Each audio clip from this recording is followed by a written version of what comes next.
In the jungle is Wins, Morning in the mid lane, BB as the AD carry, and Jay on support. And gearing up on the red side are Korea's OGN champions SKT T1K. Up top, Impact. In the jungle, Bengi. Faker's mid. Piglet is the AD carry, and Pumandu will be supporting. And that takes us into our featured matchup in the bottom lane as the world champions from Season 2 face the reigning world champions from Season 3. BB stands as the only remaining member of that Season 2 team, and he faces one of the strongest members of SK Telecom T1K in Piglet. Yeah, not only is BB the only remaining member of the Season 2 team, but he is also the team captain, and he played a very crucial part in winning the 2014 spring season of GPL and getting TPA here through the semifinals and the final rounds, which were both a full 5 games that went on to blind pick tiebreakers. In Game 4 of the finals, BB went 14-2-17 to save his team in a miraculous comeback in the late game full item Kog'Maw build. And then he switched it up in the Game 5 and blind picked Sivir, and he actually used a single early kill to not only win his own lane, but save the rest of his team's losing lanes that were all losing by themselves, and he got them back into the game by getting global objectives,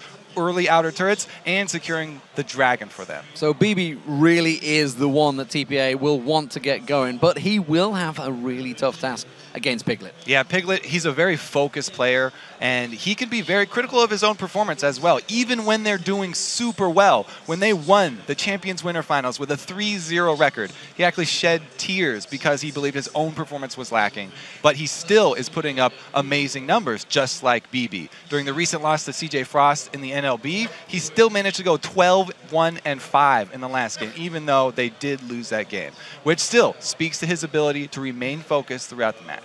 Well, it surely will be a fantastic game.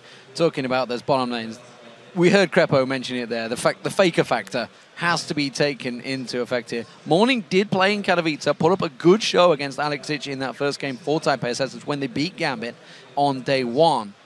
But yeah, Faker is a world champion. He is a world beater. And I don't think many would argue that he is the best mid laner in the world. Yeah, well, I don't know. Crepo was saying he's maybe Bjergsen wannabe, so maybe he's obviously joking. But yes, Faker is definitely touted as probably one of the best players in the entire world. Yeah. Not only just at his position, but everywhere around. And I have to say, Morning, some people are worried about not only his champion pool, but kind of the late game decision making sometimes getting into a bad spot. So we'll have to see if they've ironed that out. So, I mean, Taipei Assassins have had quite a break to practice for this tournament. So we don't actually know. I mean, we can go off scrim performances, and everybody's seen, you know, Cloud9 lost 3-0 to TPA. TPA managed to get wins off other teams. How much do we read into the fact that they have had so long to practice coming into this? Yeah, so it's been, you know, what, a month since their league ended. They've been able to hide a lot of things. And this has always been the Southeast Asia's advantage. Whenever they come to these world events, they're always coming in as underdogs. People underestimate them, and they continually surprise people with their strong performances. They've brought in Wins, as I said on Analyst X. Yeah. He is a celebrated jungler in the GPL, and we'll have to see if he can actually hurt Bengi, who has been limping along with SKT. Yeah, pulled him in from their sister team, Taipei Snipers, and of course you may have seen on Gamma Bears back at the World Championship. So, bans coming through. Twitch taken out here from Piglet.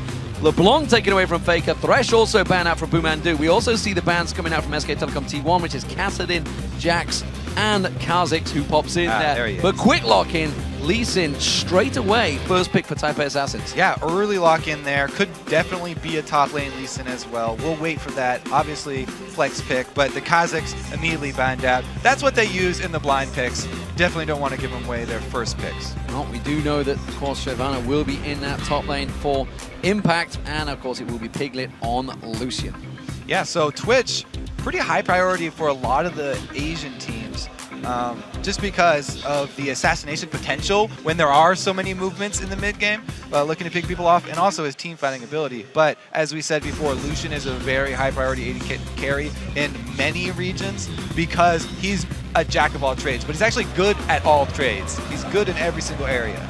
Oh, we do see Elise being picked up, so as you mentioned, it could well be that top lane Lee Sin. Almost certainly will be now that Elise is locked in alongside Lulu. That could be Morning. or it could be Jay. I would definitely wager that that's Morning because he loves Lulu, and his champion pool, as we said, is a little bit lacking. So they want to get him either that or something like Ziggs. Farming champion, he'll feel comfortable on this. So even going up against Faker, you want to be on one of the champions that you're most comfortable with. Well, speaking of comfort, if these champions get locked in, I feel SK Telecom are going to be feeling very comfortable.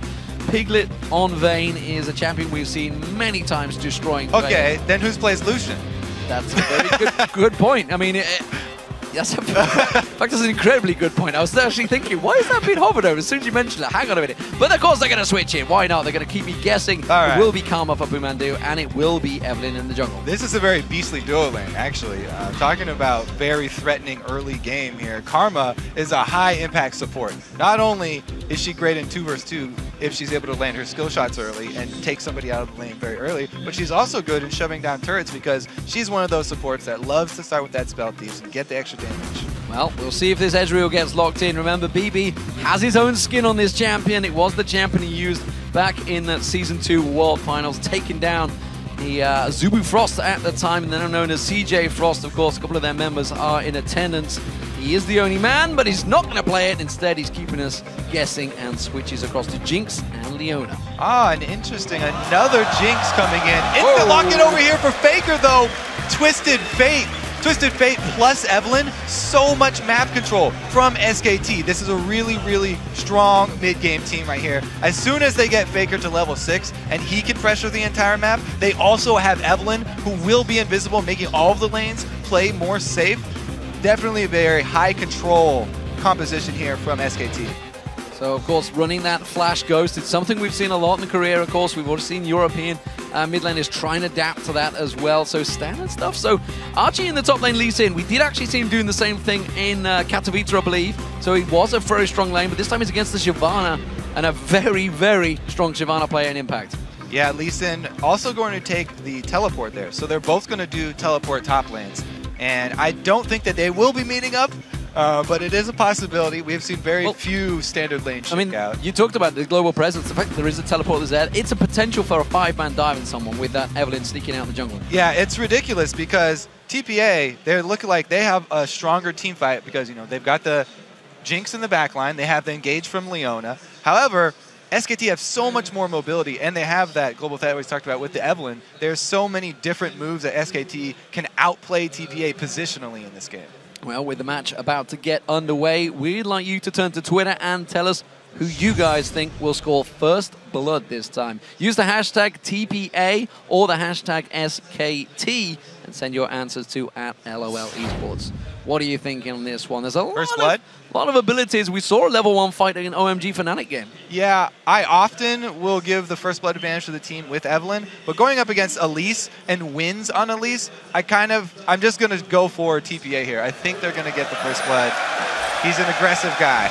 Aggressive stuff. We'll see how it goes. Taipei Assassins, the Season 2 World Champions, as the blue team starting out here in the All-Star Paris 2014, up against SK Telecom, the reigning World Champions of Season 3, over on the red team. And look at that, the SKT skin playing against SKT.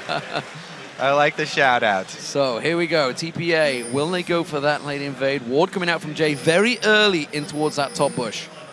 Both defensive wards placed very early. Interesting choice at the top bush there. Very common to drop that ward for one of the buffs, as SKT have done. But it will see any topside late invades here.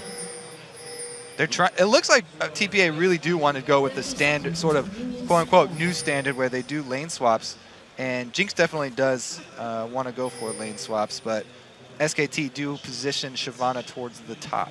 Yeah, you can see that ward has been placed over at that red bush, so they're well aware of the fact that this invade could be coming out. Yeah, SKT are pretty much expecting TPA to invade that red side because, oh, Jinx Leona, you know, we've got a very powerful Lucian Karma lane here, and they've rightly warded the correct bush for them just to protect that red side, expecting the heavy amount of TPA members on that side of the map. Vingy just running scout in that mid lane, keeping their vision, and it is going to be a 5-man from both of these teams. Looks like they're going to be trading, so red buff invade coming out, TPA heading in towards that bush. Although it's looking like SKT are. Whoa! Are they going to start out with Dead even on the first blood. I guess that's pretty hard to come up with. 63%. Oh, definitely swinging in SKT favor. Wow, that was fast, guys. That's everybody. And actually looking at the hashtag All-Star, it is flying right now between the two. So, red buff start coming out from Wins. However, it is a blue buff start for Bengi, and he hasn't started out towards that red. He's going to head straight towards there, I believe, as soon as this Wolves count goes down. They were doing a 2-buff. No, it's going to be a 2-buff start, actually, for SKT. So a little bit of a slower push, but again, they get more experience. They get their second buff coming up quicker. The thing that I do like to see when you go for this strategy is you leave one of the small minions by the first buff that you steal. Because if you leave that small one, you whoa, Faker is having to blow his... All right. Anyway, if you leave one of the small minions by that first blue buff that you steal, a lot of the times the enemy jungler will not check their own blue buff for a good 5 minutes after, and you delay the second spawn by a tremendous amount. However, both teams have cleared out everything. Oh, no, there we go. They are leaving a little one. See Faker actually getting caught once again. Glenna's doing damage. The blue buff is still untouched by Wins, actually. It hasn't gone back there. Double buff was picked up by Bengi, and they're force stacking on that top turret. Meanwhile, you can see SKT have really only just started to get towards the bottom turret. Yeah, so they went the slow route. As I said, they are leaving the small minion in the enemy buff. TPA opted not to leave it. That's what I was looking at. They're not leaving the small one there. They went for the super fast push, that second wave push, and they got the turret. They are jinxed. They got through the champion reduction damage turret, and now they're trying to get an extra lead here, but SKT are responding, getting everybody up there in time to defend it. Again, we see the difference between the super fast push and the slower 2-buff start here. It costs SKT the early global gold. Now we'll see how it works out. OMG, of course, did a similar type of thing. Piglet getting aggressive, but Archie going very aggressive on him there, but has to back away. Good trade coming back from Piglet, of course, using that double hit mechanic. So, Mandu, he had to go up towards the top lane. Defending it off there is going to make his way back down towards that bottom lane, and will get himself back into lane. Faker in this mid lane. We haven't seen him up against Morning for too long. We did see Morning putting some aggression down early on. Bengi, though, taking a peek towards the jungle area of Taipei Assassins, but Wins will secure himself this blue buff. The early ward coverage, classic Bengi coming through. More classic Bengi, ganking for Faker, getting him a little bit of extra breathing room in the mid lane. No gold card in range for it, though, because Faker had to blow his flash defensively. Their kill potential is greatly reduced, and they always have to worry about counter ganks from Wins, because in the mid game, the level 3 Elise, very strong. BB has now got himself down towards that bottom. We did see Archie teleport down. He has gone back to base, got himself that second Doran's Blade along with the Rejuve bead. So we'll see how that works out for him up against Impact in that top lane, who both of them actually picking up wards as well on their first back here. So BB now in lane up against Piglet. This was the featured matchup we wanted to focus on. We'll see how it develops. They finally do meet up in the bottom lane, and both of them actually still have their turrets, even though we saw the early lane swap. Because SKT, we're not able to get one. Oh, Faker has no flash. Yeah, all right. Take it down a notch. But yeah, because that turret never went down, this is actually normal laning phase for that bottom lane, and we do get to see the matchup.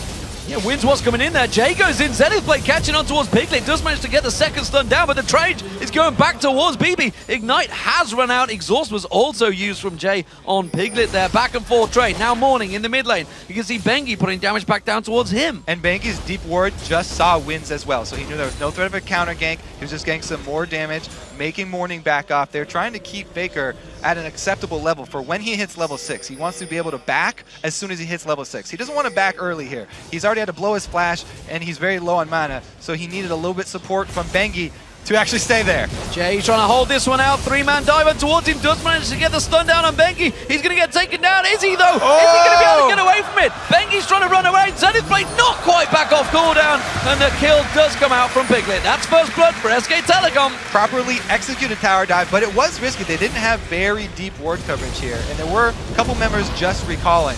More aggression up top lane, though. First level 6 for Impact, taking advantage of the experience. Archie does take some of that damage, as you mentioned. Has gone for the double Doran's Blade, so needs to be more aggressive, and at the moment Impact doing a very good job at zoning him out. Yeah, this matchup is pretty easily swung because Lee Sin, he really thrives when he is able to be able to spam his Iron Will and spam that lifesteal, he needs to be constantly auto-attacking minions up at the minion line. But because Impact got that first level 6, he was able to shove him off the minion line. And that takes away a lot of the sustain for Lee Sin, which is what the laning Lee Sin really relies on. Wind's coming round, going to try and land that cocoon. Flashes in, does get him down there. He has got flashback available, but is it going to be close enough? No! Morning locks down Faker. That's a kill for the mid lane. Great move there from Wind, trying to take advantage of Faker just before his flash came back up. Jay putting damage down on towards Piglet. That's going to be the chompers coming out. Mandu will step around there. BB trying to return some of that damage. But as at the moment, Piglet with that BF sword has a big advantage down that bottom lane. That's why we're seeing a recall here. BB needs to be able to answer that item discrepancy. Down in CS, they're really hurting. He's only able to get Vamp Scepter, so sustain. They're going to be a lot less aggressive, even with Leona Flame Chomper's combo. Wins has Morning, just backing off there, getting himself that chalice. That Athene's, of course, being built up by both mid laners. No surprise there. Impact now farming between those two towers in the top lane. And that's actually going to give Archie a little bit of a respite because he will happily farm up against his minions. Actually, it was Impact putting pressure on him with them waves, and I think he'd be quite happy about the fact that Impact has chosen to go this route. Yeah, Impact is really having his way up in that top lane. He hasn't even had to go back and purchase yet. Already farming behind the turret, trying to draw more attention from the jungler. If he can get wins on the top side of the map, he can relieve pressure for the rest of his team to make a move on Dragon. Wins just happens to be jungling on the top side as well. Great move from SKT. They've got great ward coverage around the Dragon as well, so they don't have to be worried about it, especially since their bottom lane is winning so hard. Yeah, zero vision on this one. Bengi actually taken very low. They do manage to find out that top laner on the jungle. Winds is going to come around. Cocoon goes in there, going to try and come around, steal away that red buff. Actually hasn't finished it off. Does? He didn't have smite. Not. No, he does get it. He got it. He got it in the end there. Nevertheless, he does take Impact down. Yeah, that's why he was focusing Impact and wasn't waiting till the red buff was low enough to get it for the attention. But he is able to get it in the end with the execute, and it actually costs a lot of not only Impact's time, but also his ulti. See, Faker's making a move. Faker's making a move. Jay is in trouble. Bibi's going to be the focus target. There's Faker, comes in, stun card, wild card. He gets locked down. Can they finish off Jay as well? You can see Archie teleported in, but he's teleported himself into complete danger. That was not a good move. And the 4 members of SK Telecom take themselves 2 simple kills. That's that gold that we talked about in the beginning. Global, so many global options for SKT. And they're able to use it bottom lane because of the ward coverage around mid. But the answer from TPA is shove 2 lanes. 1 kill, they get a lot of minions into turrets here. No turret goes down. Oh, Bengi and Faker coming round. The double combo. Is it going to be enough? Wild growth from Morning, trying to save himself out. The Cocoon coming back out from Wind, trying to turn it back around. The gold card has been pulled by Faker, but he's not going to be able to land it. Oh, he flashes for it actually onto Winds. I'm not sure that was quite worth it. Piglet taking down the bottom turret while this is all happening. Mandu was joining the fray, but Taipei Assassins get away from this one. So he still will have a Ghost coming up soon, so he'll have an extra summoner spell for defensive purposes, but that was definitely an unnecessary flash. We'll see if it does end up costing him, as it has before when Winds ganks mid. It is a strong start from SK Telecom, despite the turret advantage that was built up early by Taipei Assassins. It is all now square once again. Morning does manage to get that shield off every time, expecting that gold card to be in his face, but you can see Faker starting to get more confident with every gold card thrown. And the control of mid lane vision is going to be even more important as the game goes on. They need to keep track of Faker. You saw him, he just barely left mid lane for that gank down bottom. That's why you have to keep your eyes on him. As soon as he leaks to one side, you have to notify the rest of your team to play more defensively and fall back. Because, as we've seen, teleport can be answered for teleport. Morning getting drawn into it. A good flash, and that was a very late ultimate from Bengi that was nowhere near landing. Yeah, a little slow there. But they do have a good push up top as well. So even though they use their jungler mid, great pressure up top here for SKT, and they're making TPA pay for this slow pushing bottom lane. Yeah, you can see Jinx. He is getting farmed down that bottom, but it doesn't matter. Piglet is ahead, and now with another turret going down, that global gold and experience keeps stacking for SK Telecom to now have a 3,000 gold lead. Yeah, it's always a give and take here, tug of war. You're pushing and pulling on different sides of the map. It's all about where you're allocating your champions because they cannot traverse that distance quick enough here. We'll see what Jinx can get done with her big minion wave that was built up and that the top turret was sacrificed. Very aggressive stuff from Mandu here. He's got to be careful he doesn't get this turned around. There's going to be the solar flare and the wild growth bouncing him in there, but the glitter lance misses. Can he get away from this one? The rocket super mega death rocket doesn't land. Morning should be able to close the distance here. The glitter lance does finish him off, but Morning's in all sorts of trouble now. Bengi chases. Faker comes in. He's going to land the gold card. The wild card comes through. Bengi takes it with a hate spike. So even though Mandu gets a little too deep there, they're able to capitalize.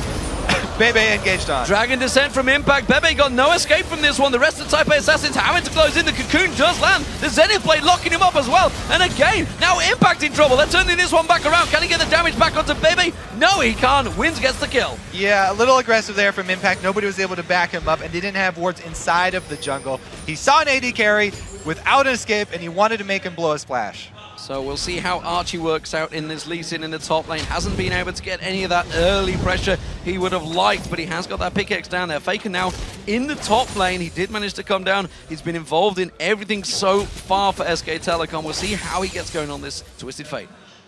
They've done a good job of defending their territory here because TPA against an Evelyn, they want to be able to get wards down inside the jungle camps to be able to see where Bengi is, where he's trying to make his moves from. But since they haven't had any control over the jungle, they haven't been able to get any of these wards down. No really defensive pink wards except at their own buffs. So their zone of control here for TPA has been completely taken away from them. And that's what we talked about in Champion Select. This SK team has so many options. Piglet is a little bit... Oh, he's going to get spotted. JE will get caught out. That ward, he stepped straight over it, so he's... Wins is pinged out here. He's been seeing, but they did ping him. Goes straight on towards Faker. Wild Growth using does not do enough to bounce him in the air, but the Glitter Lance does land. The second one comes through. Faker goes down to win. Bengi trying to come back in towards this one. Does manage to get the hate spike down and tries to get his ultimate off, but it's not enough to slow down Wins. Faker was just confident in his ability to juke, I guess. The red ping did go down as Wins was entering from the bottom side, but again, another successful gank from him. Faker goes down. Archie now completed that Tiamat and feeling a little bit more confident against Impact there. So Impact used that Bilgewater Cutlass, but went fairly even in trade and didn't fancy it this deep in enemy territory. So SKT, even though it's 4-4 with the gold advantage from the extra turret, as well as the Dragon. However, they've been making some mechanical mistakes. They do not look like the flawless team that everyone is extremely scared of. However, it's been enough this game. They're pulling it off very well, using that mobility advantage that they do have. Well, at the moment, Piglet is going to get joined by his support Mandu. He's going to drive on through. So, Piglet with the big advantage actually starting to develop over BB. BB has finally got himself that BF sword. Again, Wins throwing out the Cocoon, not landing on Faker. They're trying to focus this pairing, Morning and Wins, on Faker. It is doing a fairly good job of shutting him down so far, but you can see the Dragon is now up, and this seems to be the focus of both teams. And Shyvana has actually built Beta the Ruin King first, even though there's not a real strong tank on the enemy team. So Shyvana in this Dragon fight will actually be more damage oriented and is going to be sticking to the carries very easily. If TPA actually take this fight, it's going to be dangerous. SKT already pink warding this Dragon. They're prepping for it. They're trying to get use the vision advantage around Dragon before they have to start it off. Oh, you're going to get them wards cleared out. Morning in there. Piglet and Bengi making their move back down towards the bottom. Actually, Mandu's off on his own. And actually they're focusing. All the pings from TPA are on this mid turret, and that's where they're going. Faker's forced to back away. Great call from them. They don't want to start that Dragon fight. SKT are too far ahead, and they have the teleport on Shyvana. So instead, they shove up mid, they get some of that gold back, and they take away a lot of that control, where SKT are making a lot of their plays from the mid lane, from Faker, using that mid lane turret as his home base, and then threatening to teleport either top or bottom. Now it's going to be much more difficult for Faker to pull those off. Two top laners are still sitting with teleport. You can see that Archie, it is pronounced Archie, by the way, ladies and gentlemen. I'm aware there is another Archie in Team Fire at the moment, I believe it is, but they are both pronounced the same. They're not the same person, though. I should be clear on that one. Has got himself the Tiamat and the Giant's Belt. Dragon, though, being picked up by SK Telecom, and TPA slow to react. Double pink wards for them, give them the confidence. Bengi at half, though.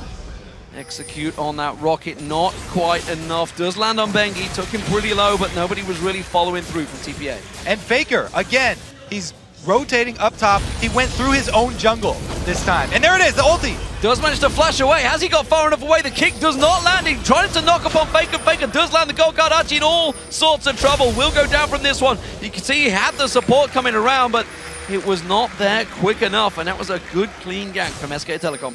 Yeah, very impressive TF play so far from Faker. He actually goes into his own territory, knowing that TPA have not been able to get those deep wards down to make a clear path for him to use his ulti up top. The culling on Jay, not quite enough to finish him off. The double tap from Piglet, again also landing on there, but they didn't have enough cooldowns to lock him up. Bengi going to get spotted by the ping ward here. Morning catching on towards him. Glitter lances are good, but Bengi has the ability to run out of that one. Couldn't quite lock him down. Wins is now coming around on towards Impact and actually getting pinged on. Archie fancies this one. Wins using his sweeper just to make sure, but it's already been done, and now the ward is going to stay there. He knows that it's there, and they can try and work around it, though. Oh, that clear lance not landing from Morning there onto Mandu, and he will clear out that pink ward. That's a expensive investment. Bengi going looking in the jungle and actually will find Jay. Did get pinged out. I wonder if Jay's going to try and blind shot across there. No, he's not, and Bengi will step away. This vision battle is going back and forth, and you can see a lot of ping wards from SK Telecom, and again, they are focusing, trying to focus on Morning. You can actually only have one on the map at all times, but they've got 4 down and 2 in inventory, so they've got an extra one. As soon as one of those does go down, Mandu's going to be able to replace it, and they're going to get another True Sight down. With that investment, we'll see how it works out. Of course, the items being picked up by Taipei Assassins don't counter it. There is a 4,000 gold differential between these two teams, and SK Telecom stacking up nicely in this mid lane. They will take the turret down. Archie's all behind them, but I'm not sure he wants to go diving into 5 members of SK Telecom. It's just so dangerous for them to go outside of their territory at all. With the Evelyn and the Twisted Fate and the Teleport Shyvana with early Blade, they've got so much pick potential on SKT and so much great warding that they have the vision to actually make the correct choice every single time. So, with 4 members, oh, Solar Flare lands, but it's not enough to shut down Mandu. He does flash away from that one. Mandu being able to escape the minion wave was with TPA, but again, great clearance. You can see those wildcards from Faker just locking everything down. They're going to try and make a move, transition down towards the bottom lane, or translation as we'd like to call it. Pink ward was getting cleared out by TPA, but again, they don't fancy it because they're leaving themselves exposed in the middle. They've got one of the pink wards down. It's a very, very long battle they're going to have to wage, though, to take all this SKT vision away from their side of the jungle. And it would just get replaced straight away. There it is. Managed to place those wards from their inventory, and there we go. Faker just placing his own one back again on the mid lane there. So Archie actually having to cut off. Impact has been kind of free farming in this top lane. Archie's doing a good job of farming himself, keeping up with him, but surely in the grand scheme of things, a Lee Sin up against a Shyvana. Shyvana is going to come out on top as this game starts to go late. Yeah, Impact feeling really good about his position, and that's great for SKT because he is huge for them. They're relying on Shyvana and Evelyn flanks to really get the good engages towards the late game. Faker coming in to try and defend Mandu. Mandu goes down, the culling coming out though, double teleport coming in, and you can see this is possible global presence. Archie is there just over the side, does manage to land the kick, goes in on Impact. He's 3 members, kicked out Faker, but nobody's with him, and Archie goes to safeguard away. They're locked up in the side, Bengi. Now we can see the solar flare, that's going to try and slow them down. Faker does manage to land the stun card on Morning. Morning taking the wild card as well, having to step away. They catch the slow back on towards Impact. Pop the cook does not quite land. Piglet takes it, life stealing off the golems, but BB flashes in for it, gets himself the kill, and it was a very close exchange between the two. I think it was a 2-for-1 in the end. So they saw Bengi coming down for the flank at the exact same time that Archie decides to take the Lee Sin Q in. Initially, though, start this off by taking down Fumandu. And yes, they are able to burn both globals from SKT. Faker comes in, Impact comes in. Initially, this is a great win for them, and they could back off. But because Lee Sin decides to go in here, the rest of the team actually changing their focus and going up towards this top, they trade Archie for Bengi. And even though Wins is trying to protect Archie here, give him a way out and give him a cocoon, not enough. Well, with them kills coming through, You can see Morning clearing out those waves once again. Dragon up in around about 30 seconds, well, 46 seconds. You can see it in the top corner there, so it's not available. TPA getting the kills, but again, no objectives to take for them. This is a very similar position to Fnatic, actually, as they managed to start picking up those kills. They are still 4,000 gold behind as well. Yeah, TPA, they're in a hard position because they need a lot of vision around their own jungle. SKT are looking to get those flanks from the Shyvana, from the Evelynn, and then teleport in with a global. But they need good vision to fend against these. You can see more defensive pink wards to be able to catch out Bengi. Morning having to use that wild growth sped up. Faker comes in, does not lock down the stun card. Morning trying to get away from this one. Glitter lands on 3 members of SK Telecom, and the rest of TPA come round there. Solo in. Jay goes deep on this one. Bengi taken solo, but they didn't get a kill from it. Impact gets caught out there. Archie does go down. SK Telecom solo, fleeing from this one. They're going to turn it back around. Piglet gets himself in. Repel. Nowhere to go. Nowhere to go. No racer available. Drops back in. Gets himself a kill for the process. Faker finishes it off though, and that was a 2-for-1 this time to SK Telecom, and they will get the Dragon. Exciting ending, but yeah, it's jungler going down for support, so SKT, after the pick, they are finally rewarded with not only an extra kill, but as well the Dragon, and that's what we're talking about. They start the fights out middle, and then they bring in Faker for the guaranteed engage. Faker hasn't even been starting these with the Messiah-type plays where he would need a Zhonya's. He's not initiating, he's following up the initial fight and just coming in with the gold card, with the death cap rush, so he's got more ability power to take somebody out as soon as he arrives for the secondary engage. Difference coming out, Static Shiv being built up by BB, but this time he's actually gone for the Alvarez blade first instead of the Zeal, so trying to get that one locked in. Meanwhile, Piglet, you can see Triforce now just completed. There's the Static Shiv just popping into place as well. Rabadon's Death Cap also picked up by Faker, has got that Sheen as well. Oh, Zenith Blade not landing on Pumandu there. Jay not quite locking him up this time. Still, these both teams are fairly bloodthirsty in this game. 8 kills apiece in just 24 minutes. Yeah, TPA are trying to make moves, but there's wave clear on SKT, there are globals on SKT, and there's also invisible champions on SKT, so they can catch you out and they can get that hard engage. Faker has actually gone for the Sheen next, looking for the tower pushing power. Lichbane eventually, but SKT actually are fine with just trying to defend mid, letting Faker get small advantages, split pushing down bottom. He has to get pretty close though, be able to use that TF teleport. That's why he's walking up through the jungle. Uses the Destiny. Is he going to be close enough? There he is, joining the fray. He's going to get caught out by Solar Flare straight away. Bengi taken low, but they have to back out of that. And the Archie going down again. Wins being chased down. Impact trying to catch on towards him. Stun card pulled by Faker. Does land it. That's going to be Wins going down. And it's a 2-for-0 to SK Telecom. Again, TPA trying to make a move, shoving up mid, but SKT playing with the TF so well. Starting the fight, then Faker comes in for the stun, get another couple kills. So, Baron looks like it may well be the focus for SK Telecom. They're rotating up there.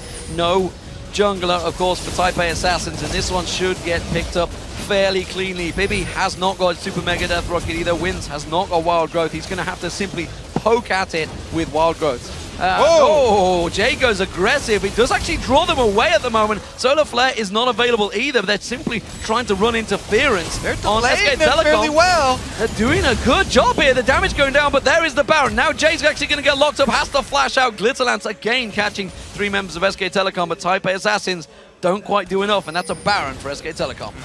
Good news for TPA is that they do have the Stag Shiv for BB now, so they have a little bit more wave clear to work with, because they are definitely going to be on the defensive. This is very hard for them to come back. They're hoping for a misplay from SKT at this point. Speaking of hard, I want to be hard on the top laner for Taipei Assassins. This was a first lock choice. Lee Sin, he's 0-5-1 right now, had 0 impact, honestly, on the game. And you got to question that first pick. Impact himself, you're right, has been doing quite well up there, rushing that Blade of the Ruined King. We saw him when he got that early level 6 and he was shoving Lee Sin off of the minion wave. There was so much presence lost for TPA up there. But again, we talked about how much SKT were bringing with all the globals of the Evelynn plus the Twisted Fate. They've done such a great job playing with the entire team, not just the isolated top lane.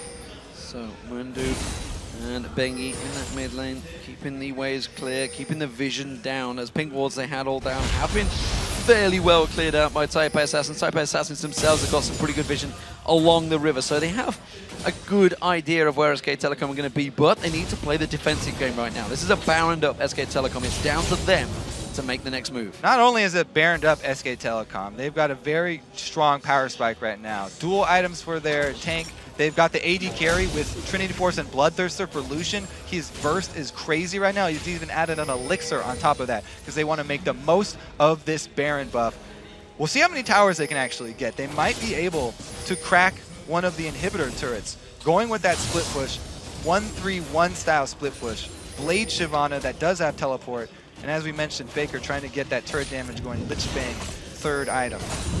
Yeah, I'm actually looking towards Morning, seeing which way he is going to go. Hasn't got that death cap down. Archie caught out. Has to use his ward to safeguard away. Quickly kicks Impact. He wanted to send him the wrong way. That was not what he wanted to do. And that will be Archie going down to Impact. 0-6-1. He is having a very rough game.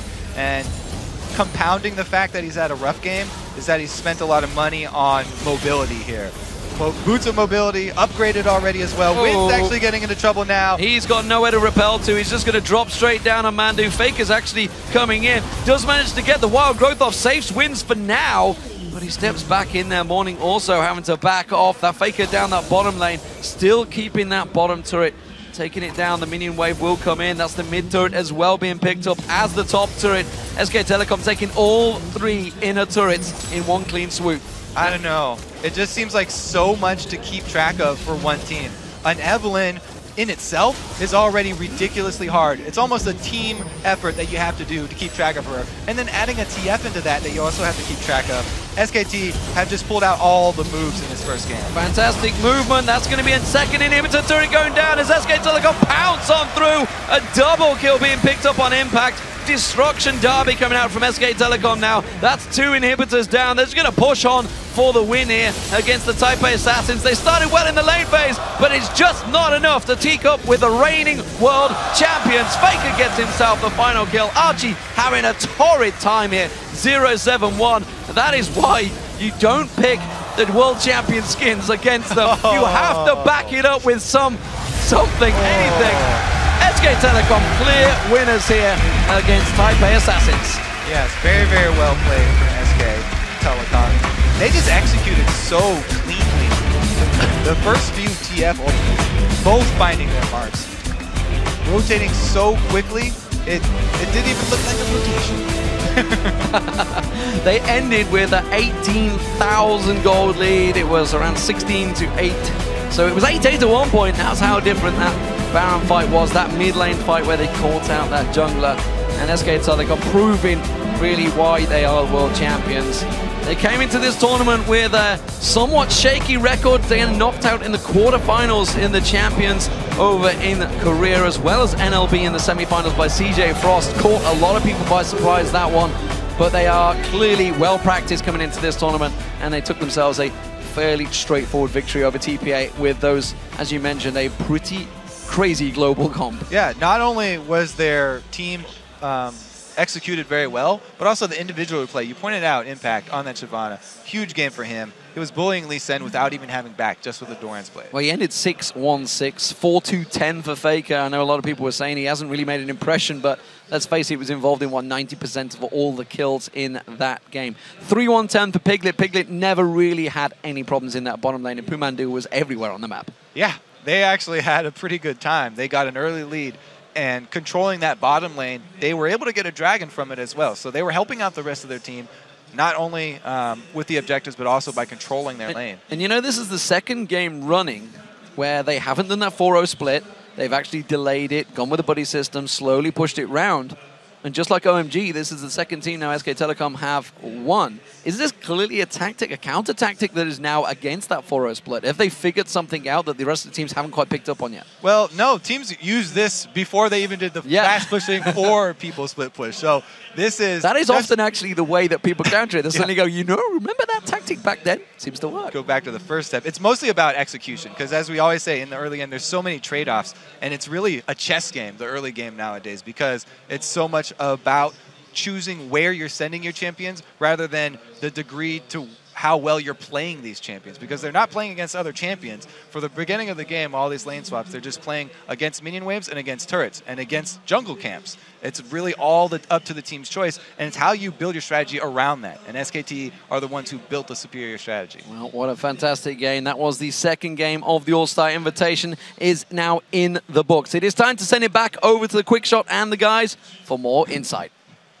Thank you very much, D-Man and Kobe. I'm super happy with how you ended that matchup, because this is exactly what we wanted to talk about. It will be a recurring trend as long as we continue to see these lane swaps. Monty, early game, who came out better? Was it SKT or TPA? It was definitely SKT, and even though they lost the early tower up in top lane faster due to Jinx Leona, it was calculated. We see them send 3 back, and it comes down to the team composition. When you have that Lucian and Karma, there were only 2 choices for TPA to make. Either they send the AD carry and support into that bottom lane, in which case Jinx Leona will just get poked out by Lucian Karma early, and they'll be able to eventually take the tower.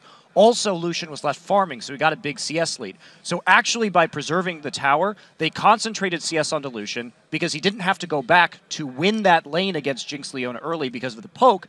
You go back at 6 when Leona has her ultimate and that all-in potential is there. You buy items, and then you have an item advantage via the power spike. So actually, SK Telecom T1K played it out beautifully, just given that. And if they hadn't sent Jinx Leona down there, well, Lucian would have gotten the tower and everything would have been even. So really, it was just great, I think, decision-making by SKTK. Yeah, I agree with the fact that SKT played their strategy perfect. That I agree with.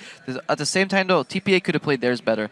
When you do these lane swap, you need to have a couple like check marks. Like, first tower goes down, then you need to compare what's happening on the other side of the map. TPA could clearly see that SKT didn't have that first tower low. At that point, they should have just sent their bot lane back immediately. That was the only play left for them to do. What they ended up doing was tunneling on that 4v0 push, pushing into the tier 2 tower, and then they reacted by, okay, what do we do now? Okay, we need to send somebody bottom. Let's send Lee Sin bottom. They burn the TP. Lee Sin is useless against the Lucian because he'll get poked out. And then eventually they sent their bottom lane bottom. And then on top of that, they should have had jungle pressure, because the way the matchup works, as Mani said, Leona 1 to 6 does not do well against the Karma, but with jungle pressure, they can put pressure enough to prevent SKT from getting an early BF sword on the Lucian, because that's what they did. They had the favorable laning phase. Even though there were items down, they said, well, no, our composition is way better than our opposition's. We'll farm until BF swords, and then we'll completely wreck this lane.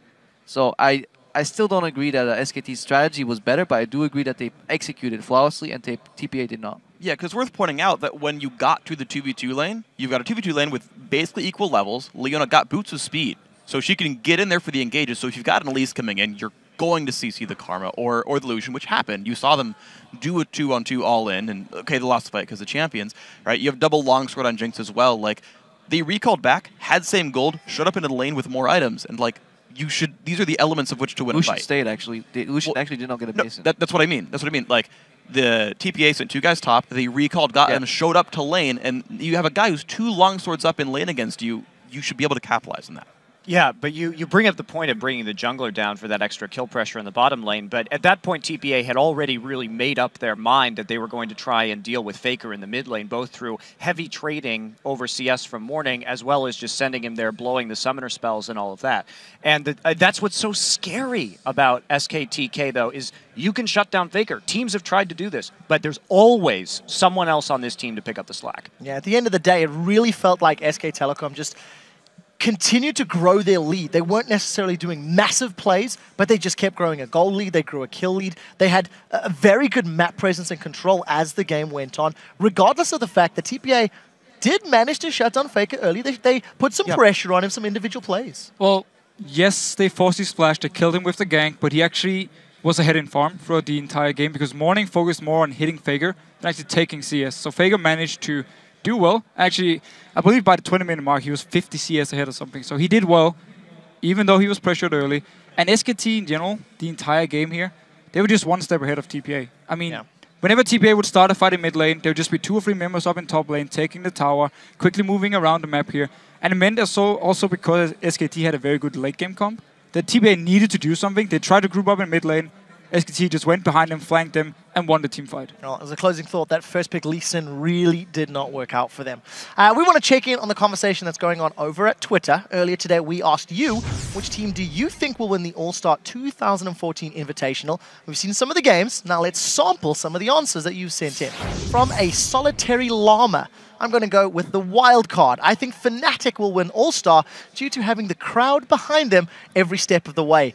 Crowd didn't help all that much earlier. What do you think, Fisher? Not the best start, obviously, if you want to win everything. But I think, as Texar also said in his interview, actually, first game, it doesn't matter all. It's not everything, the first game here. Fnatic can still bounce back, and as long as they can go back and watch the game they just played here and see what mistakes they made and maybe fix them, they can still win. It's going to be very, very hard, though. We'll have to see. It's top 4 teams of the 5 that advanced. Next one comes to us from @ScottPantera. I think OMG will win. Remember, they are the only team to take a game from SKT at Worlds, and they are 1-0 up in the group stage. What do you think, Freak? I think OMG, they're still strong. You saw SKT bit off way more than they can chew. Like, they had a lot of really weird engages. Like, I still think they're a little bit weak here. OMG was on point. They played their style. We saw it in game 1. They're still awesome. All right, we'll see how it works out. Next one comes to us from @CJDavis86. He says, SK Telecom T1 all day. Faker, Pumandu, Piglet, the plays, the feels, the Baron, the strategy. They got it all. I'm going to give this one to Crepper. Yeah, well, not much left to say after he did everything. But to touch on Freak's point, while, yeah, SKT had a little, as Monty likes to say, micro-level mistakes, but on the macro level of the game, their strategy was solid. And if we looked at OMG, they left some gaping holes in their strategy. And I think SKT1 is more than willing to fill them. Well, we'll see if they can make that work. Next one comes to us from @TenzoLol. I think C9 has something to prove to everyone outside of North America after Worlds. All aboard the C9 hype train and get well high. Care to comment on that one, Monty, as the conductor of the largest hype train in existence? Well, I mean, the C9 hype train is only relevant in North America, as we've seen. So, I mean, I do think I have hopes for C9 here in the tournament, and especially after seeing these first couple games, I think it gives a good indicator, and I think C9 can still place well. And they will be playing against Fnatic in the next match. We'll see how well they perform. The last tweet comes from @BeyondTartarus. Nobody thought TPA would win Worlds. Shouldn't count them out again. While I do agree with you, unfortunately, they will have to bounce back from a pretty heavy loss that they just suffered. Thank you very much for those tweets, guys. They were great, but we want more of those sweet tweets. So send them to @LOLesports and use that hashtag All-Star. All right, coming up, we've got a battle of the LCS teams as Fnatic and Cloud9 take to the Rift. And there's been a wave of LCS news in the last couple of weeks with very big roster changes. TSM has signed Amazing from the Copenhagen Wolves as their new jungler. The Odd One will be taking over as the team's coach. Glebe Glarbu was selected to take over as the team's support because Xpecial was